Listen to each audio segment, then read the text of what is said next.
সকালে ঘুম থেকে ওঠার পরে মেয়ে বায়না করলো যে আলুর পরোটা খাবে।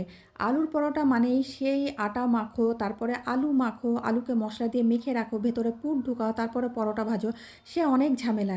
কিন্তু এইরকম যদি আলুর পরোটা বানান একেবারে ঝটপট হয়ে যায়। আমি আলু কটাকে সেদ্ধ করে ঘুম থেকে উঠে সেটাকে ম্যাশ করে নিয়ে এর মধ্যে কাঁচা লঙ্কা কুচি, ধনেপাতা কুচি, কিছুটা গ্রেট করা আদা আর দিয়ে দিলাম কিছুটা পেঁয়াজ কুচি। এই সমস্ত সবজিগুলোকে আলুর সাথে খুব ভালো করে মাখিয়ে নিলাম। মাখিয়ে নেওয়ার পরে আমি আর অন্য কোনো মশলা দেবো না, শুধু দেবো এর মধ্যে চাট মশলা। কিছুটা পরিমাণে 1 চা চামচ পরিমাণে চাট মশলা দিয়ে দিলাম আর দিয়ে দিলাম নুন। এই চাট মশলাটা দেওয়ার জন্য একটা টক টক ভাবও আসবে আর কিন্তু খুব টেস্ট হয়। আর সামান্য একটু নুন দিয়ে দিলাম। আর কিন্তু কোনো মশলা দেবো না। এবার আলুটাকে খুব ভালো করে মাখিয়ে নিলাম এই কাঁচা সবজিগুলোর সাথে। মাখিয়ে নেওয়ার পরে তারপরে আমি এর মধ্যে দিয়ে দেবো ময়দা। ময়দাটা যতটা দেবো মানে এর মধ্যে আমি কোনো জল দেবো না। এই আলুটা মাখতে মাখতে কিন্তু ময়দাটা যে যতটুকু লাগবে ঠিক ততটাই আমি ময়দা দেবো, তার থেকে বেশি কিন্তু দেবো না। আমার এখানে 1.5 কাপ মতন ময়দা লেগেছিলো।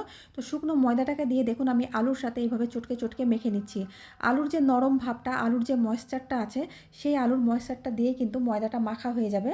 মানে এর মধ্যে কিন্তু এক ফোঁটাও জল পড়বে না।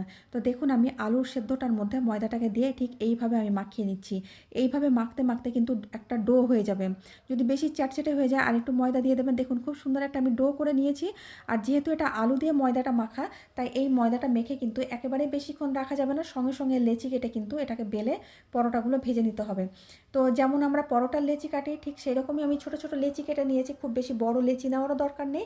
এইভাবে দেখুন সঙ্গে সঙ্গে আমি লেচিটাকে আমি এইভাবে কেটে নিলাম। কেটে নিয়ে এবার শুকনো ময়দা ছড়িয়ে আমি পরোটাগুলো বেলে নেব। তো ভীষণ সহজে এই পরোটাটা হয়ে যায়, খুব চটজলদি পরোটাটা হয়ে যায়।